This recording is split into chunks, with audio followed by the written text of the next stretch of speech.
Hello, everybody, and today I want to talk to you about the great scam of Donald Trump. So, it is important to be fair, I think. If we're going to call out the Democrats for being seedy, lying, and deceitful individuals, which I think the vast majority of Democrats are, then it's also important to call out the Republicans. It doesn't matter who you are. For example, I think Mitch McConnell's in the wrong. I've been saying this numerous times. I don't think he is a good politician. I think he's a part of the establishment. Just today, we found out that him and Nancy Pelosi are working on a plan to stop the electoral college certification denial from happening.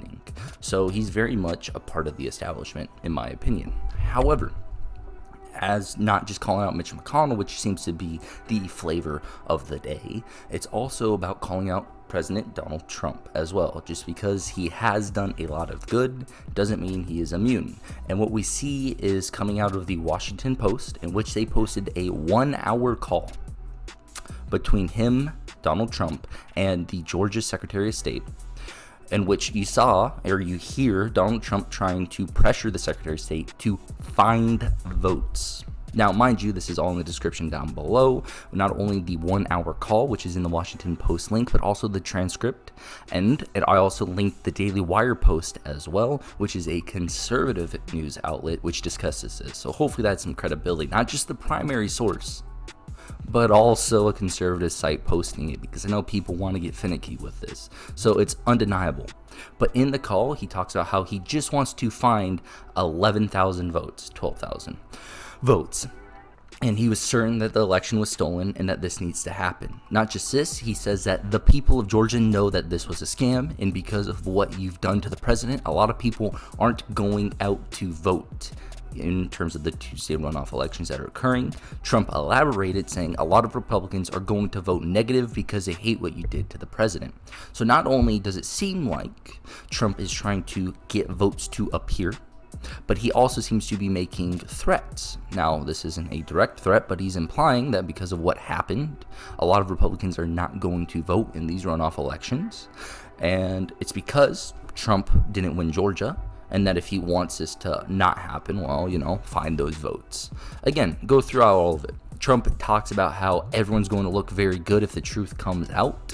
And the real truth is I won by 400,000 votes at least, he says. That's the real truth. Mind you, during this whole call, he's not really giving any evidence throughout any of the points. So the fact that this election being stolen, that Trump's going to come out with all this evidence on the 6th when he had the past over month and a half now, 2 months, to come out with evidence, it's not looking too hot. But in either case, it's important to note, again, the issues that the Republicans also have. If we are going to give Democrats the same amount of critique to say that they are wrong on X, Y, and Z, we have to look towards the Republicans. And really, let's be truthful here, this is a really bad look. And by bad look, I mean it's a terrible look. Donald Trump has done something that is not right or justifiable by any stretch of the imagination. He is telling the Georgia Secretary of State to find votes or else. Again, if you don't believe this, go listen to the call yourself. It's 1 hour long, but the truth be told, this should be enough to cancel Donald Trump. It's a shame. I really wanted Trump for a second presidency, especially over dementia-ridden Joe Biden. But I don't want someone in presidency in good faith that is acting in such a way. Not even in terms of how he acts on social media, which I can forgive even if it is wrong, but in terms of wanting to skew the election, to find votes so that he could win Georgia to prove a point. He should be winning Georgia legitimately, not through these mysterious means. Because if we have to win by finding votes, how are we any different than the Democrats, who have taken truckloads of ballots away and shredding evidence? We're not. We can't play the same field as them in this regard, or else we are just a banana republic, or else we are just living in a sham. We're no longer a representative democracy, but instead we are now just a corporate America, or we are just the swamp. The swamp has won, ladies and gentlemen. I stated in other videos that Trump has fallen to the swamp and that he caved to it. And I believed he did so because he should have known that him signing the bill, and I'm using this as the omnibus coronavirus package bill, him signing that was a sign of him caving to the swamp, that he gave up.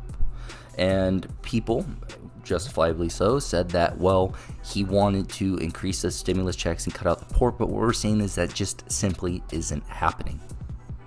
Trump has caved to the swamp. Trump is a part of the swamp. He wants to go down the same dirty path as the Democrats do. And now we look towards his rally on January 6th to see what occurs. Frankly, I think this is too much. I think Trump is or has lost, and he's being a sore loser at this point. We have to accept now that even if Biden may or may not have won fairly, that we have 4 years of Biden, especially after this type of stunt that has occurred, and we have to move on from there. Keep the Senate as Republican, even though it is going to be a swamp-filled Republican Senate, and then hopefully in 2022 and 2024 we can make grand changes to everything that's occurring in terms of the party as a whole, to find a new movement away from the establishment types into true conservative values. Anyways, thank you for watching. I do appreciate it. Leave a like. Please do subscribe. And anyways, God bless America.